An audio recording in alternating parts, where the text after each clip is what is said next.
Neolithic settlements located in the northern edge of the Upper Tigris region. At 3 mounds to be affected by the dam constructed on the Ambar Chai, here you see on the photo. Salvage excavations started in 2018 by the Diyarbakır Museum and the Department of Archaeology of Kocaeli University. The excavations are financed by the State Waterworks of Turkey. Here you see Grefula and Kendale Hecala from the north. They have only 800 meters apart from each other. The archaeology of the region is so far being defined by several intensive and extensive surveys and a series of salvage excavations carried out in the frame of the Ilısu'dan Rescue Project in the last 3 decades. On the other hand, the Neolithic period of the northern part is represented by a small number of settlements. Apart from Çayönü, the most extensively excavated sites are Tigris, Yayvantepe, and Giriki Hacıyan. And salvage excavations have been conducted at Demirköy and Halançemi within the Batman Dam project. Recently, a series of dams are being built on the smaller tributaries flowing to the Tigris River from the north. One of these dams has been built on the upper valley of the Ambar Çay, affecting 3 mounds, Ambarhöyük, Grefula, and Kendale Hecala. Will be submerged under the lake to be created by the Ambar Dam. Grefula is inhabited since the middle of the pre-Pottery Neolithic age until the Pottery Neolithic. The site became a cemetery in the late antique and medieval periods. Candela Hecala is inhabited during the Pottery Neolithic without interruption throughout the early Vedic period. The site became a temporary settlement in the medieval age. The region appears to have rich and fertile lands. The low rolling hills in the north constitute suitable meadows and grasslands for livestock. The hill environment is still covered with sparse oak forests, indicating a much better forest cover with rich hunting opportunities in the early Holocene. The Shelma Formation, formed during the Upper Miocene period, provides rich stone resources expanding to the south. Limestone could have most likely been supplied just from the canyon formed by the Ambar Çay to the north. The immediate vicinity of the mounds has wide basin plains and low plateaus suitable for dry farming. Radiocarbon dates present a continuous occupation in the Upper Ambar Valley. Grefula was a pre-Pottery Neolithic settlement from circa 9,300 to 7,500 calibrated BC, and Kendale Hecala, a Pottery Neolithic and early Chalcolithic settlement from circa 6,900 to 4,500 BC. All 3 sites were inhabited during the Pottery Neolithic period. However, Bronze and Iron Age settlements are only attested at Ambarhöyük. Accordingly, an uninterrupted occupation of the region can be evidenced in settlements alternating between 3 mounds.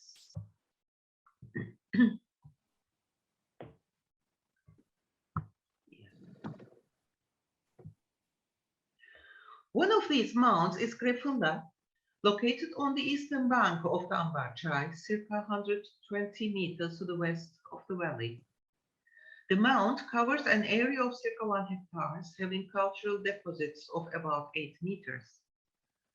The site was discovered during the Diyarbakır Small Stream Field Survey by Brian Peasnell. The excavations have been carried out in 2 operations. Here you see the northern operation filmed in 2021. The area between oval structures belong to the latest levels of the pre-Pottery Neolithic age. Here, 3 oval structures dating to the PPMB have been uncovered. At one of these, the earliest level is already excavated, as seen on the video now.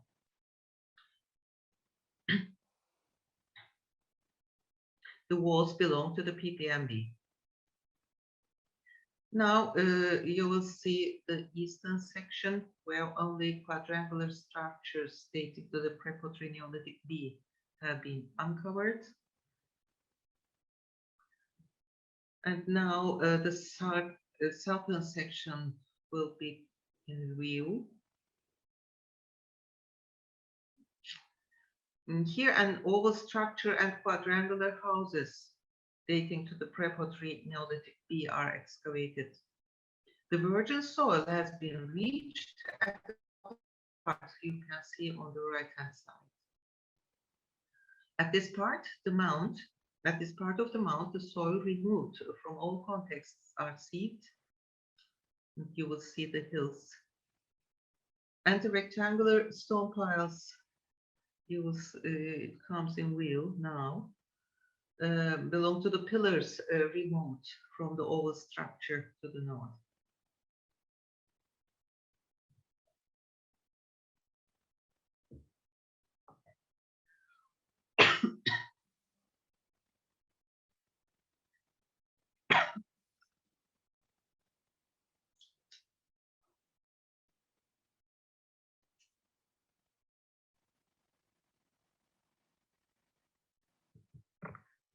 The site was established in the middle of the Prepotry Neolithic A. The rounded and oval planned subterranean structures with rough limestone walls became quadrangular structures with rounded corners in later levels. The photo to the top right shows an oval structure from the earlier levels of the Prepotry Neolithic A. These are subterranean or semi-subterranean dwellings with mud-plastered limestone walls. The larger structure is equipped with small storage units attached to the eastern and western sides. In the middle is a large hearth surrounded by several mortars and pestles. The structure on the lower photo is represented by pieces of oval walls, 4 small stone pillars, and post holes surrounded by rough stones. The oval subterranean structure was established in the latest level of the Prepotry Neolithic A. The structure was then rebuilt repeatedly throughout the Prepotry Neolithic B. The oval wall you can see on the photo are from later levels.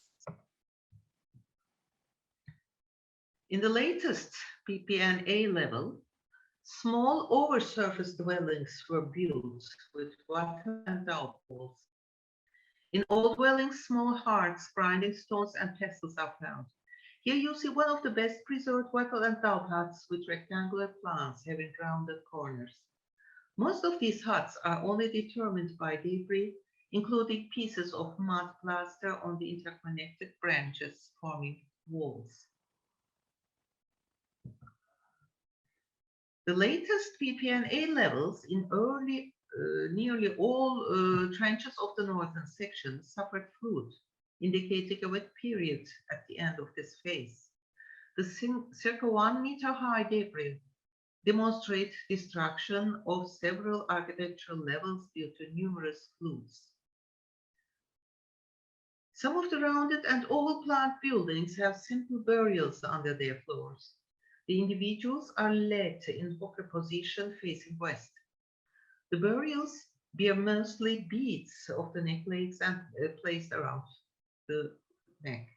Only one individual was buried with a miniature terracotta bowl model, as you see below right.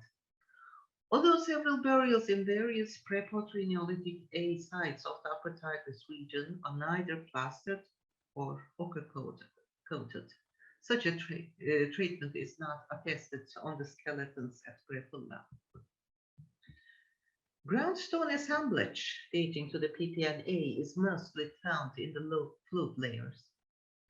On a piece of a stone bowl on the left top, a human figure with 2 horns on the head, a plant on the left, and a quadruple on the right seems to depict a dancing scene. The photo to its right depicts probably a stylized animal, similar to those found at Körtiktepe. Several decorated whetstones are found in great numbers.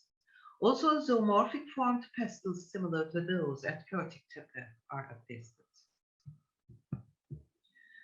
The lithic assemblage consists to 40% of flintstone, 60% of obsidian. Flakes dominate the whole assemblage and blades are mostly from obsidian.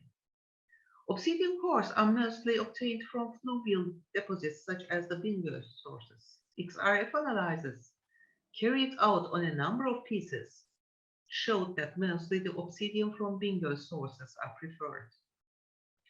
Retouched flakes and blades dominate the assemblage.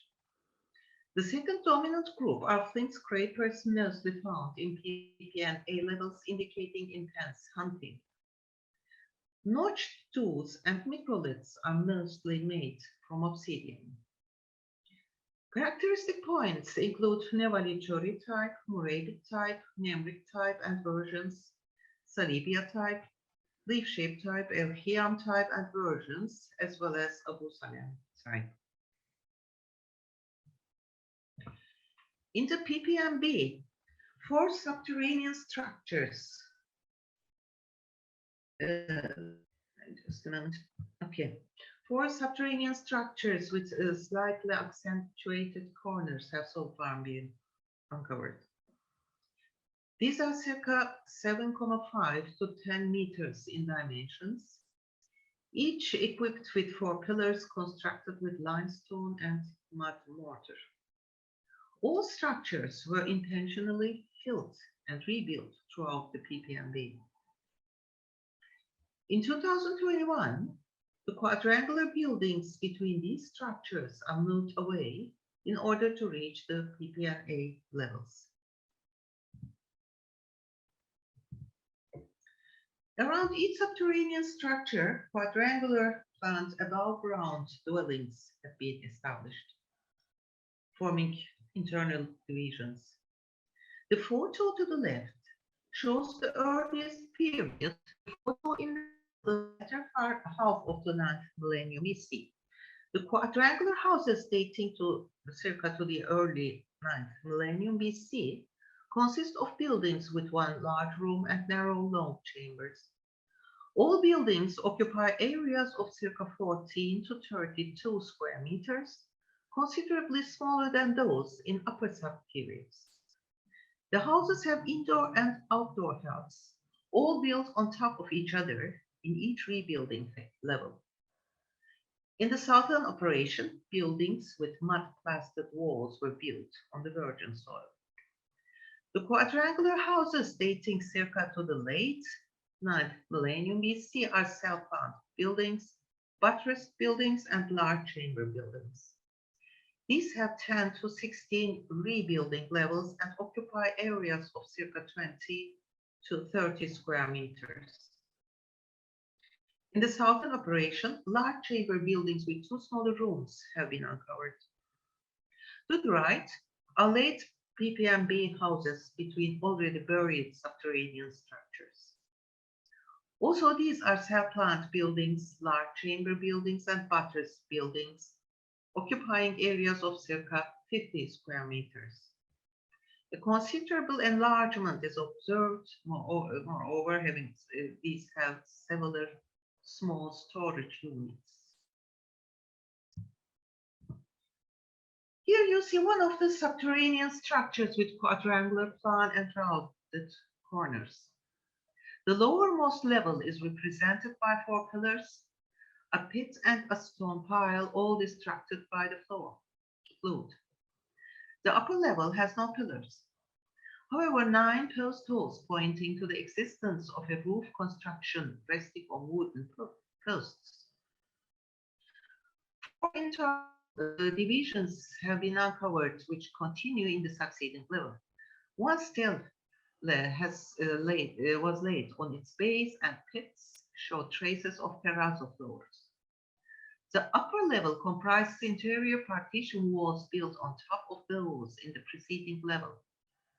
Several post holes may have served as supports for the roof. Between 2 pillars, a quadrangular hall had been built, and the pile of stones near the hearth includes numerous animal bones. An oval-shaped shallow stone to the west might have been used simultaneously with the rock. The succeeding level is built on the preceding walls. 4 pillars and 4 internal units have the same plan. One of the units has a stela embedded in the floor, and the unit is stone plate. On the photo top left, you see another stela is attached to the northeastern unit. A square-shaped stele slot is covered by a fragmented sail and a quadrangular stone with a quadrangular opening. The edges of the opening are eroded, probably due to its function also as an entrance. The second subterranean structure has 4 stone pillars in each rebuilding phase. You see here levels 5 and 4, one upon each other. In all levels, the pillars are placed on top of each other with minor shifts. In the lower levels, altars and stone bases and stone post holes have been installed. The entire depth of the structure is circa 4 meters. In the upper level, 2 stone phallic figures were erected near the oval bowl opposite to one another. You see one of these on the top right. Between the southern pillars, an installation consisting of a stone-built pit, a large stone slab, and a stone-built platform indicate probable ritual facilities. A ring-shaped stone attached to the southeastern corner of the structure seemed to have served as a narrow entrance. All subterranean oval structures are composed of 5 to 8 rebuilding levels, each filled with stones and mud debris, including immense amounts of animal bones, chipped stone debitage, and broken ground stone artifacts, as well as beads, figurines, clay lumps, etc., demonstrating a regular intentional burying process. The fill of the lowest level contains a considerable amount of clay lumps, indicating ritual behavior during the closing ceremony.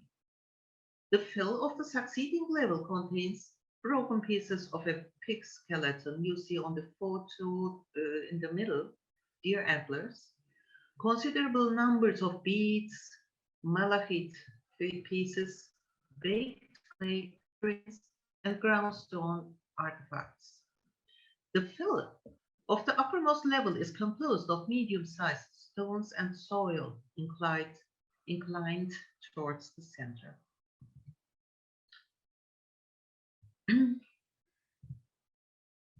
Okay.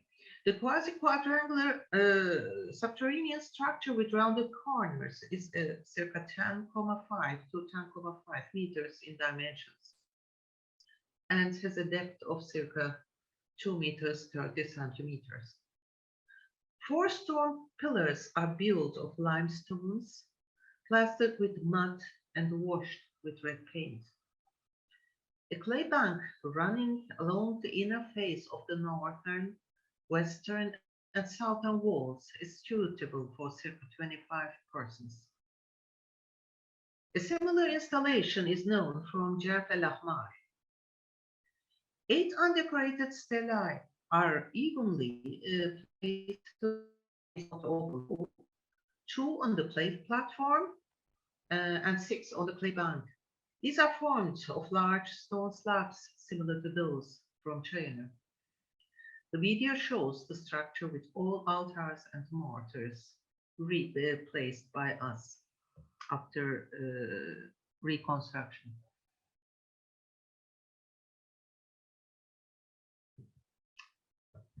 The eastern platform is equipped with several limestone items. 10 pestles were deposited in a niche on the inner face of the eastern wall. 2 pig statues were placed at the inner faces of both eastern pillars, as well as 2 high-stemmed altars, a mortar and pestle between both. On the floor in front of the platform, 4 high-stemmed altars were placed symmetrically. 2 of these have human faces on the outer surfaces. A stone altar with a hole closed by a stone stopper had been placed on a pit filled with large pieces of stones, as you see here, demonstrating a drainage for liquids poured into the altar. A small human sculpture with rounded heads has arms crossed on the chest. The western part of the structure is equipped with a phallus, a stela, a stone bowl, a stone mortar, and two horizontal stone slabs, probably used as an altar. Two large stone slabs were laid between the western pillars, forming an L-shaped altar, as to be seen below left. A bowl was placed to its east and another one with a hole on the bottom, as well as a mortar and a phallus to its west. Also, this altar was covered with stones, and the broken stele was laid on the stones as seen on the photo below. All subterranean structures contain finds that can be used in activities practiced in the context of faith rather than daily life. The equipment found in this structure demonstrates a complicated ceremonial behavior carried out between the eastern platform and the western altar group. A hexagonal bank with limestone backrests running along the inner face of the rounded stone wall at Grefula and huge subterranean rounded buildings with stela and banks in Göbekli Tepe are interpreted as communal central structures used by hunter-gatherers communities for ritual purposes.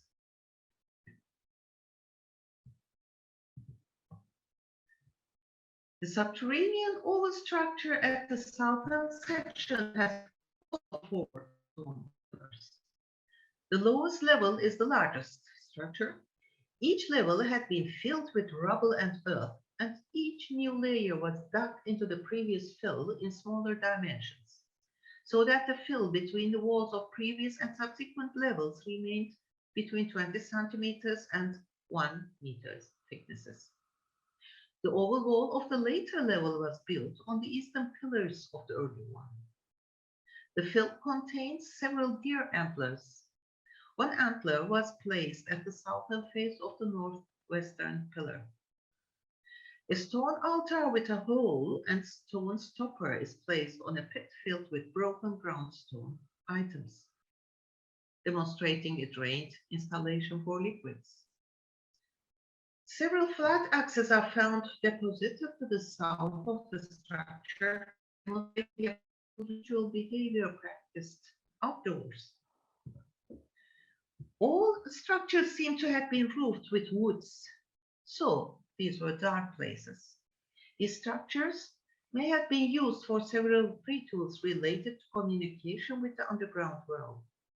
It seems likely that these activities were carried out collectively by the inhabitants, probably directed by elder members or individuals believed to possess special abilities.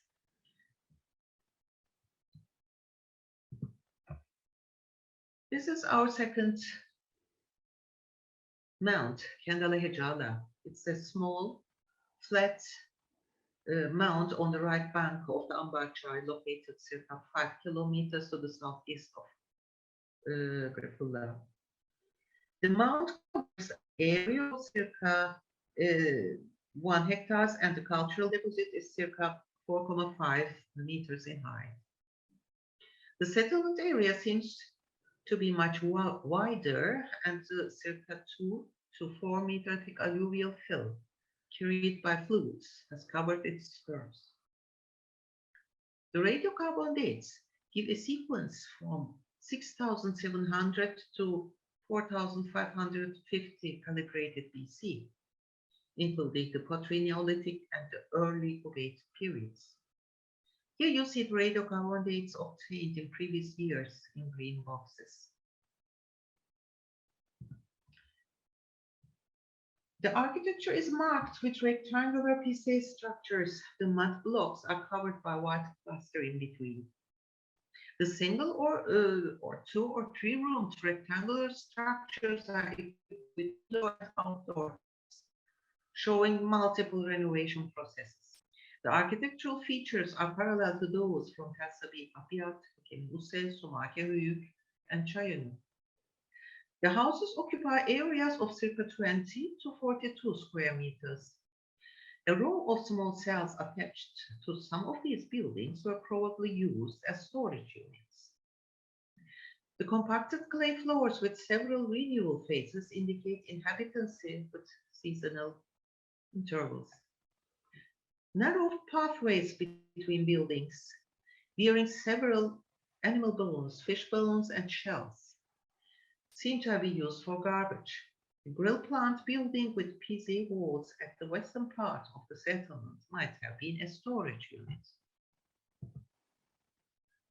The lower structures, dating to 6,660 to 6,500 calibrated BC, rest on the virgin soil. The buildings occupying areas of circa 20 to 40 square meters are constructed with mud block supported by horizontal wooden beams, as seen on the photo to the right. The small finds consist of potsherds, beads, weights, pestles, mortars, grinding stones, flat and shaft wall axes, bone awls, and spatula, sickle blades, spindle whorls, as well as shells and cereals. About 2/3 of the chipped stone tools are produced of flint. Most of the pieces are flakes, fewer are blades and cores. Obsidian assemblage comprise small blades and blades demonstrated imported raw material. The mineral core square, or the early mineral ware, comprise 1/3 of the assemblage. These thick-walled sherds with dense mineral-tempered pastes were fired in low temperatures. The shapes are mostly whole-mouth jars, bowls, straight-sided vessels, and short cylindrical-necked globular pots. On one sherd, a stylized human figure with raised arms is depicted in relief. The dark-faced burnished ware includes also pattern-burnished vessels consisting of deep bowls, whole-mouth jars, and short cylindrical or funnel-shaped jars, jar necks with simple rims. The bowls are round-based with spherical and semi-spherical bodies. The standard ware is represented by and shirts and the chopped-tempered coarseware only with body shirts. Similar assemblages in the Upper Tigris region are recorded in Chayonu, Hakemi Use, Sumaki Höyük, Salak Camiyanı, and Tilhuzur Yayvantepe. The lack of Hasunan sherds in Kendale Hecala indicates the abandonment of the site during this period. Hasunan sherds found in Grefula suggest that the settlement may have moved for a while to Grefula. Nevertheless, the architecture shows continuity. A few dark-faced burnished ware and standard ware sherds decorated with incised lines and impressions belong to the impressed vessels widespread in Eastern Mediterranean. The buildings are mostly single-roomed with ovens at one corner, as you can see on the photo bottom left. The photo on the top middle shows the pebblestone foundations of a two-roomed building established in a similar plan to the preceding building with PZ walls. A single-roomed structure with two storage cells bear an infant burial under the compacted clay floor as seen on the bottom.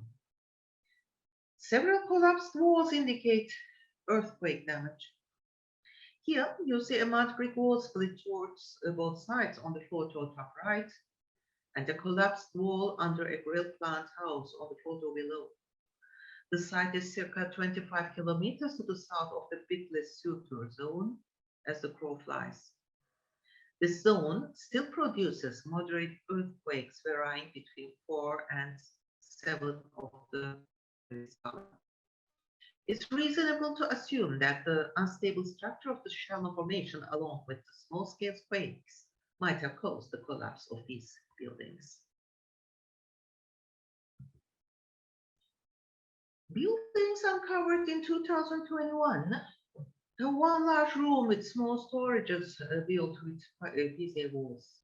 Under the floors of some buildings, there are simple burials with skeletons laid in hookah position. One of them is seen on the photo bottom left. Some of the skeletons are so placed that their heads remained under the wall. Traces of wicker mats laid on the compacted earth floor are also determined, as seen on the photo right. A small number of terracotta figurines found in upper levels comprise those with painted heads and incised eyes produced since the Halaf period. Painted Halaf sherds make only a small part of the whole assemblage, with a proportion of circa 0.1%. The fine pasted, thin-walled, carinated vessels are painted relatively unelaborate with simple geometric motifs in brown or black paint. Similar assemblages are known from several Halaf sites at Boztepe, Girike Hacıyan, Tirhuzur Yayvantepe, Sirit Türbehöyük, and Karavelian. Two architectural levels dating to the early Ubaid period have been distinguished. The upper level is represented by quadrangular mud brick structures with limestone foundations. Wood was also laid under PCA walls, as illustrated on the right. The indoor huts and ovens inclined to about 30 degrees are built on top of the previous one at each face. The buildings are mostly single-roomed mud brick structures occupying areas of circa 20 to 25 square meters. Some of these include smaller inner divisions or are extended by small annexes, probably storage units. Several post holes and limestone post bases on floors indicate wooden superstructures. The rounded structure on the left bottom is most probably a pen disturbing an earlier grill plant storage. The stone foundations on the top left belongs to a building destroyed by an earthquake. Especially the rows of displayed stones of the northeast demonstrates the effect of an earthquake. The western part of the settlement seems to have been used for storage facilities. Two stone structures with thin inner walls resembling a grill plant, as well as rows of small quadrangular units, were probably used as storehouses. The grill plant structures were renewed frequently. These installations, distanced from the soil, could also have been open air bedsteads as used in northern Mesopotamia until the last century. The structure with stone foundations and external buttresses is dated to 4850 to 4700 calibrated BC, and another brick structure to 1000 to 4800 BC, both coinciding with Ubaid phase 3. A calibrated date of 5200 to 5000 BC from another floor coincides the Halaf Ubaid transition. The only burial from this period is an infant uncovered in a jar placed under a stone pavement associated with hearts. The Neolithic pottery continues throughout the early Chalcolithic period. Diagnostic ware groups include early mineral ware, dark-faced burnished ware, block series, standard ware, and the Halaf painted pottery.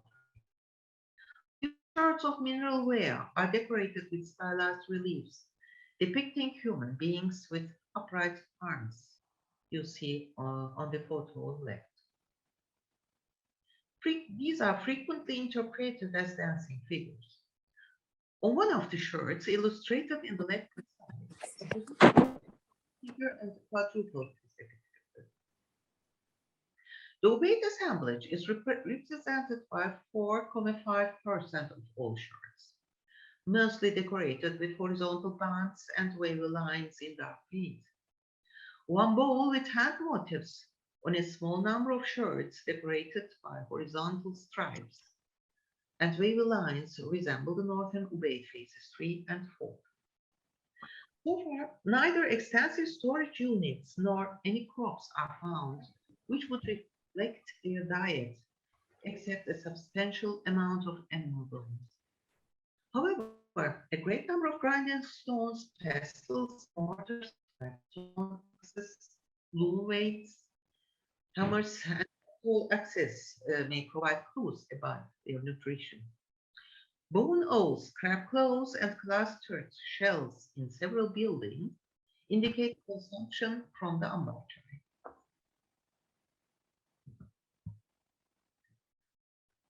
So the region seems to have culturally been a part of the Upper Tigris region. On the other hand, some micro-regional differences appear. The rectangular and oval structures were used simultaneously in Grefula. The settlement is planned by rectangular dwellings surrounding central oval buildings, suggesting a social structure of subgroups in the community. The subterranean structures seem to have been used collectively by the whole community for ritual purposes and for social interactions. Terracotta figurines brought out some local types without parallels in northern Mesopotamia, indicating a local cultural development. The animal bones consist mainly of wild species, indicating subsistence of the inhabitants basic on hunting. The architecture at Candela consists mainly of one or two rooms with these structures organized by open places, including hearths. The characteristic tripartite plan of the ovate culture is not observed. The Neolithic pottery assemblage and the local house plans continues in early ovate levels. The inhabitants seem to have maintained the local Neolithic culture during the early late period and probably obtained a few painted ovate shirts through maybe vessels through intersite relations. The animal bones consist mainly of domesticated species, indicating subsistence of the inhabitants based on herding. The Ambar Dam is already built and will float both sides very soon. So we may have only one more year to excavate the circa 1.5 meters high pre-pottery Neolithic A levels at Grefula, resting on the virgin soil. Unfortunately, Kendale Hecala is definitely closed. The excavations and documentation of by a professional team of archaeologists, anthropologists, and restaurateurs. Thanks to their devoted work, I was able to convey these results today. The financial support of the state hydraulic works enabled the work to continue throughout the year. Most special thanks goes to Vehbi Yurt, Azat, Gül, and Mevlut Çolak from the Diyarbakır Museum, who enabled us to concentrate on the archaeological work by taking on all bureaucratic procedures and moral support. Many thanks also to you for your patience.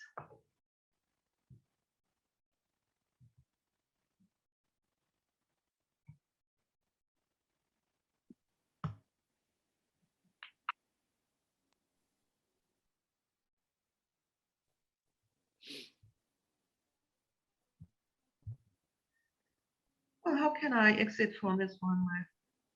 I'll try.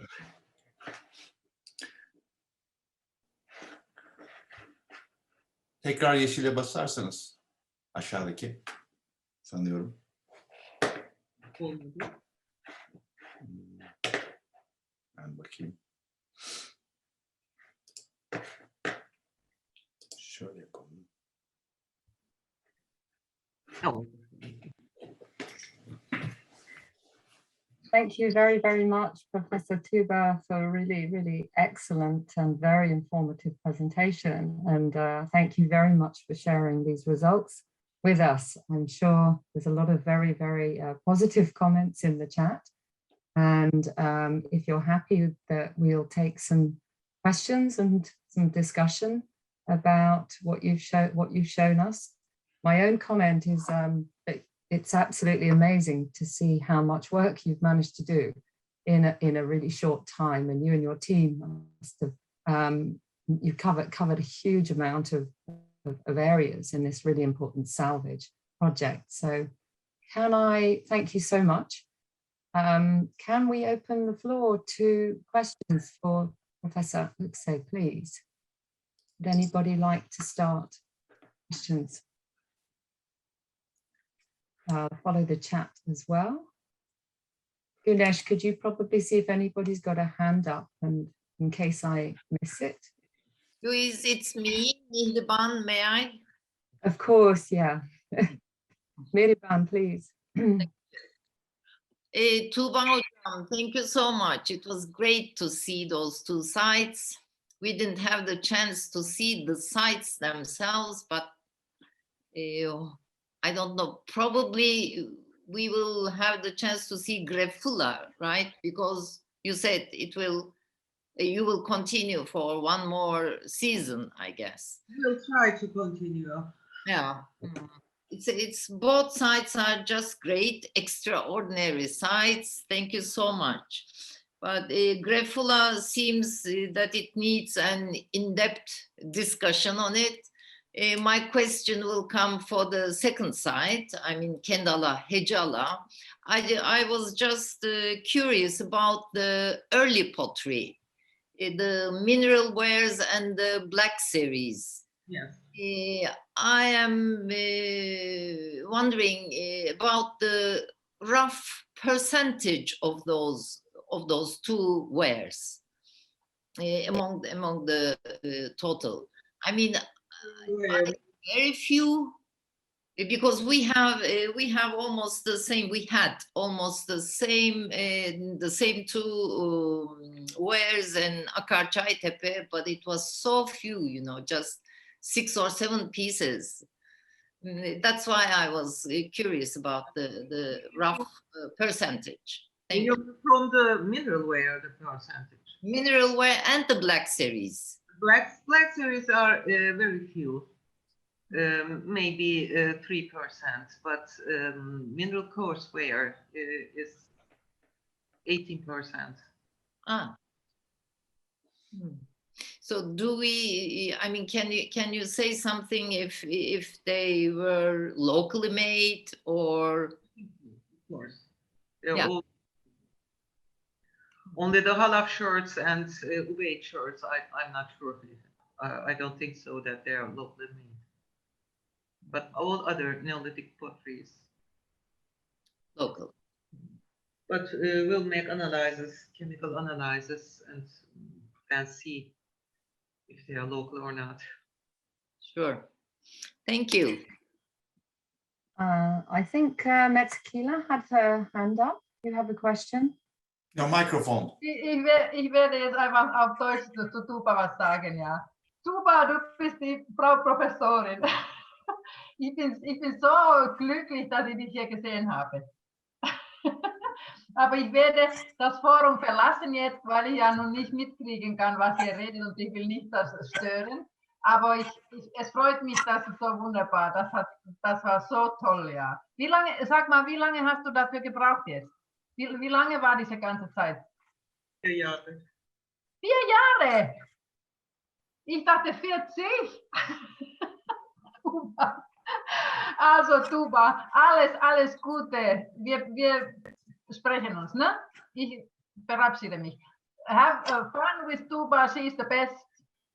Have a nice evening. Tschüss, Tuba. Tschüss. Tschüss.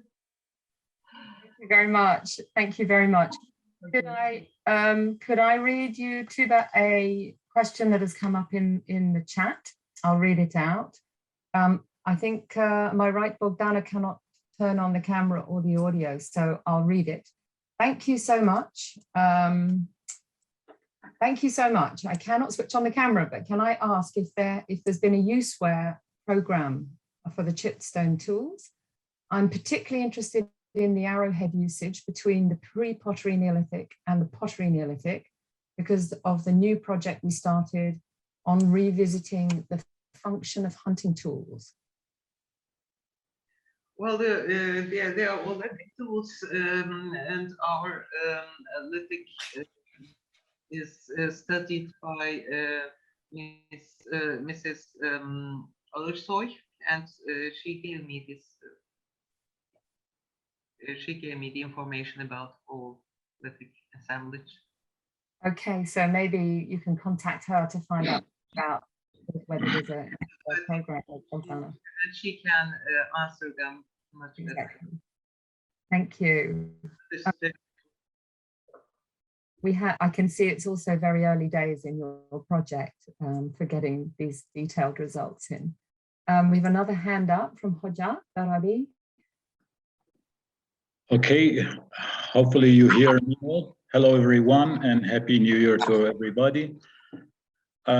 Thank you very much for your nice presentation and congratulations for excavating such an amazing 2 sites, but it's very sad that they're gonna be flooded in the future. Anyway, I'm wondering about the appearance of Mesopotamian, let's say, elements in your second side, the pottery Neolithic 1. I would like to know your idea about the reason, the possible reason of the appearance or introduction or intrusion of the Mesopotamian, elements, specifically, I think the potteries generally in southeastern Turkey, but in particular your site. What do you think a result of something like people movement, migration, or interaction, trading, or whatever? And have you done any analysis on your human remains in this regard to see any, ancient DNA or something like that? Thank you. Okay, we excavate since 4 years, so we all our analyses are not completed yet. However, the Upper Tigris region is a part of Mesopotamia, so it's not very surprising to become Mesopotamian material. It is the northern edge, but it's also Mesopotamian whole. It's a part of Mesopotamia, and I think interaction, not any, can you say, not movements, but interactions was very actually the reason, I think.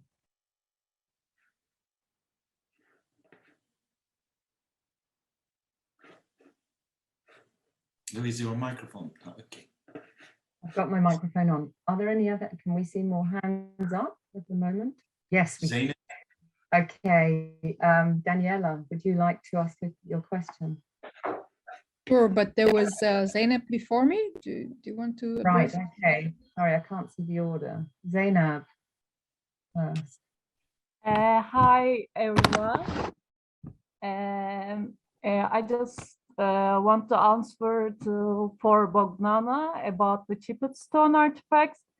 I'm working on the PhD thesis about this, and also we have some analysis on the chipped stone.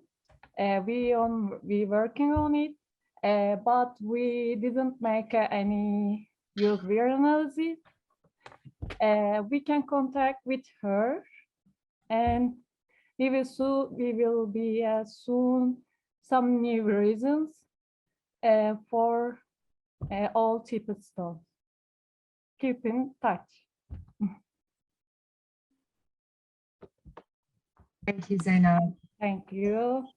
Right, Danny next. Thank you. Yeah, well, thank you very much for a really wonderful talk and an amazing project and amazing sites. I'm interested in the economy, and you note that both the PPNA and PPNB phases at the Grefula are hunter-gatherers, and that's, I understand, based on the faunal remains. And I was wondering whether you have any botanical remains at all. That was one question. And the second is, you did mention shells. And so, because that's what I do, I would like to know if you were referring to freshwater mussels from the nearby river, or are you talking about imported marine shells?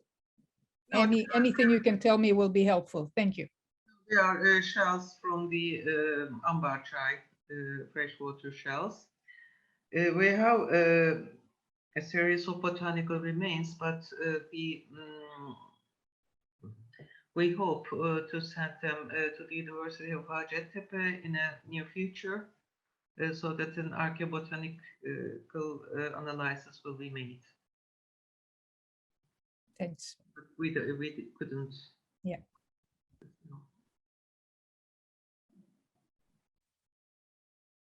Zainab, is this a new question? Have you got a new question, Zainab, or is your hand up from the previous time? Sorry, it was. No problem if you have a new question as well. While people are waiting, maybe I can ask a question as well. So in Grefula, the structure 7, do you yet know which part of the EPNB that is? I may have missed that.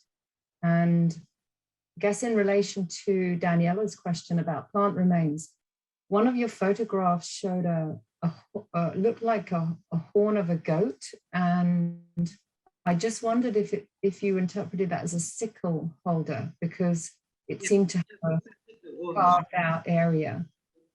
Sickles also. We have sickles, yes. You've got sickle, yeah, sickle holders. Right. Very interesting.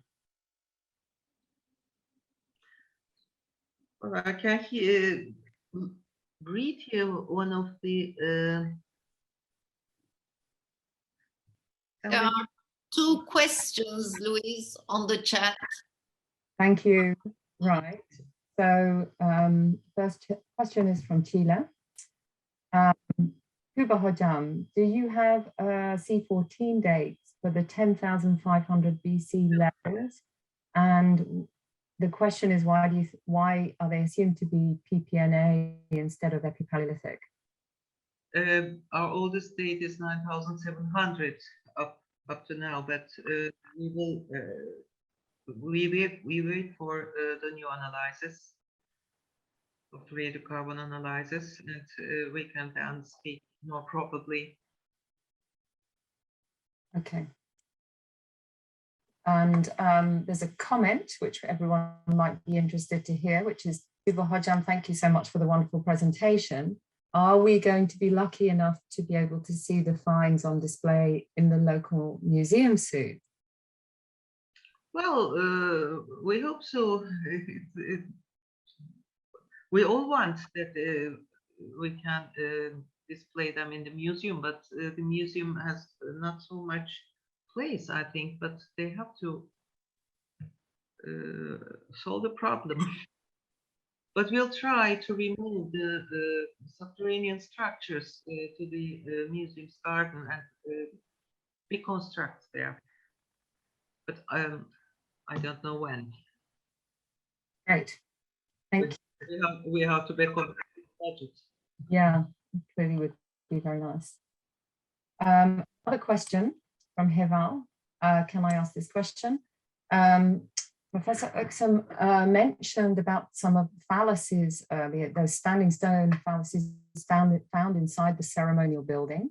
Are there any other similar objects that you found or you can tell us about? We have in two of the oval structures large phallic figures. Only in two of them. But maybe we'll find more.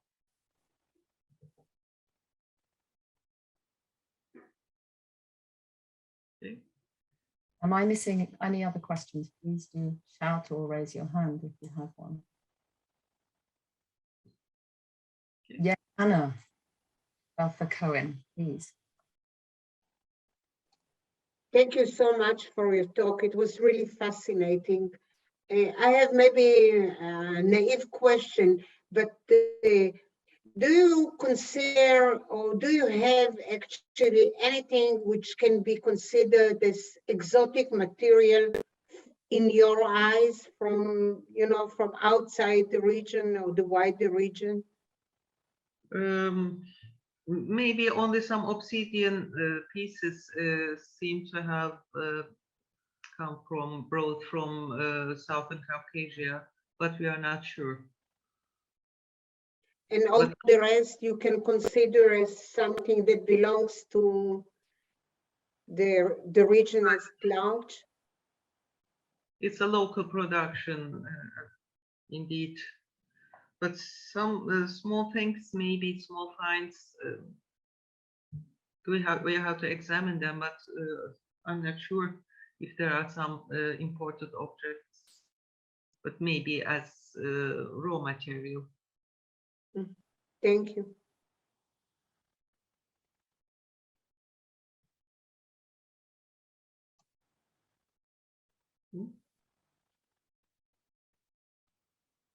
While we are waiting for other questions, could I ask another one of you, Tuba, which is in this wonderful ceremonial building that you have. With the deposition, is it entirely ceremonial in the structure, or do you feel that there's also domestic deposit in there as well? I mean, is it completely an intentional closure? Yeah. You feel, yeah. Okay, it's been cleaned, it's been cleared of any other debris, basically. Well, there are also the whole equipment is not domestic, but all the quadrangular buildings around them, surrounding these oval structures, are all domestic buildings. Really, really fascinating. Yeah, thank you. Avi. Thank you. I would like to ask about these structures that you numbered 7, 8. How is the distinction made within the PPNB? What is earlier in the PPNB and what is what we call middle PPNB or even later? Well, in the PPNB, in the earlier phases, these were some of them were larger and they became smaller. We can say it, but all the inner equipment and planning don't differ so much, only in details. So I cannot properly say that what we in architectural features don't differ so much. But the range you mentioned was between 8,800 BC to 7,500 BC.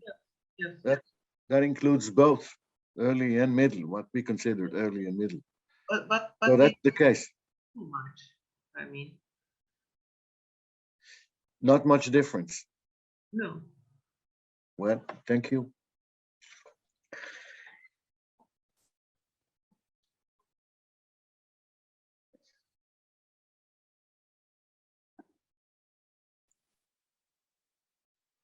Louise, you're muted. Thank you. Another question from Omar Hamansha. Would you like to ask your question, Omar? Yes, absolutely. Thank you so much, Tuba Hocam. I really enjoyed your presentation very much, and it's really impressive work. I'm curious about I have a question about the landscape around this cluster of 3 sites. I mean, we know you as a really wonderful survey archaeologist, landscape archaeologist as well. So I was wondering if you could tell us a little bit about, you know, there's 3 really impressive sites clustered together, and they're clearly I'm thinking, I was looking at the sort of that Ambar Chai Valley, and I was wondering from your experience of the region, if you could tell us a little bit about the significance of this site, why they are choosing and kind of really insisting on staying in the site, you know, through from the early Neolithic to the medieval period. I would be very happy to hear about that. Thank you. Well, insisting is not, I'm not sure if they insisted, because we can see some of these were then abandoned in some periods, and they became, for example, we don't see the Hasuna periods in Kendale, for example. And also in the Ambar Höyük, in the 3rd mount, there are also Neolithic pottery, but we didn't excavate it properly because it will not be affected by the dam. We made only a small sounding, 10 meters, and we saw only from wash layers the Neolithic pottery, but all phases were also there present.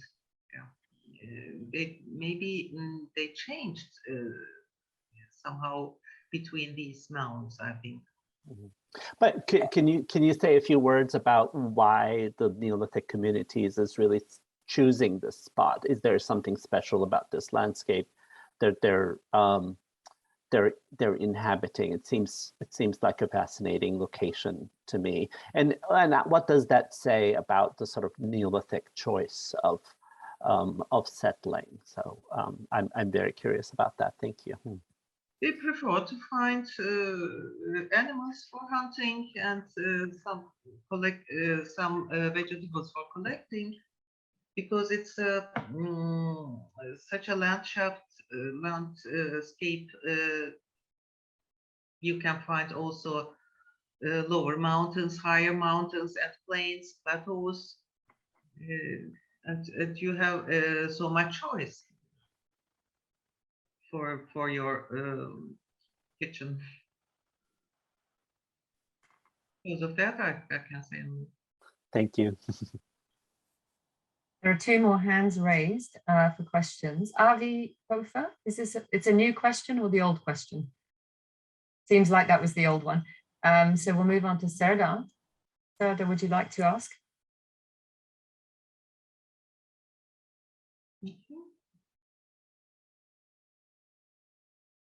Sorry, that was a mistake. Sorry. It's a mistake hand. Okay. As I think was Avi's as well. Are there any other questions? We've got 2 hands up, which are, but so Professor Tuba, there are a lot of comments which are basically saying congratulations very much, and it was so interesting to hear your talk. There's one further question. I wonder if you can provide some information about the primary zooarchaeological results from, sorry, I'm losing this, from especially Grefula. Do you see any similarities with other PPN sites around it? Thank you very much. We realize you're in early stages of analyses, but. So far, we don't know any other sites from the region. We'll try to make a survey also, but the excavations were lasted too long, and we couldn't complete our survey. But so far, I know there are no Neolithic hills so far observed in the vicinity. And so archaeological, the Grefula is here so much wild species, and they are all adult animals, no newborns or something like that. But in Kendale, Hecala, they have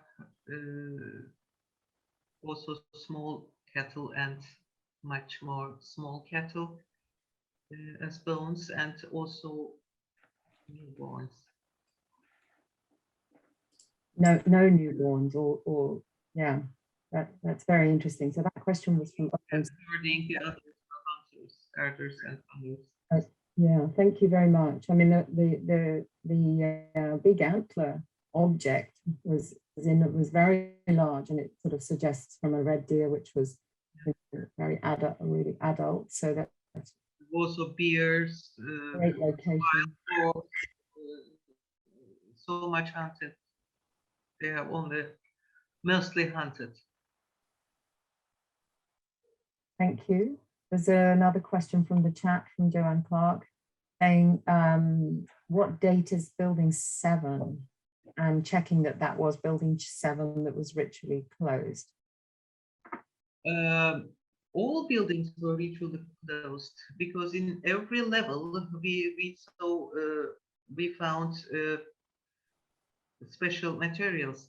If we find in one level only clay lumps, and in another level only malachites, for example, or figurines, beads, they are in the stratigraphy. It shows that they were intentionally and ritually closed, maybe by the inhabitants living around these structures. Everybody threw some stones in the building. Thank you. Could I just check the date of these ritual closures? We don't have the radiocarbon dates yet. Okay. Thank you very much indeed. Thank you. Maybe in 2 or 3 months we can talk about it. Okay, lovely. Thank you very much.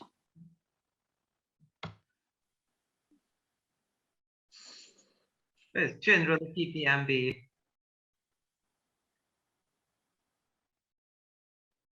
Thank you so much. I'm not seeing any other questions or raised hands. Moritz, would you like to ask your question out loud? A second, yes. Thank you so much for your presentation. I have one question. I kind of just typed it in respect also to this closing of the buildings, because as I kind of understood right, you also mentioned that the site was flooded again and again. So how do you distinguish between filling of buildings coming from flooding and intentional fillings in a ritual context? Well, the intentional fillings in a ritual context is in the PPMB buildings, and the flood is beneath them. Okay. It affected on the PPNA, the phase of the PPNA. So during the PPNB, we have no flooding. No. This is interesting. Thank you very much.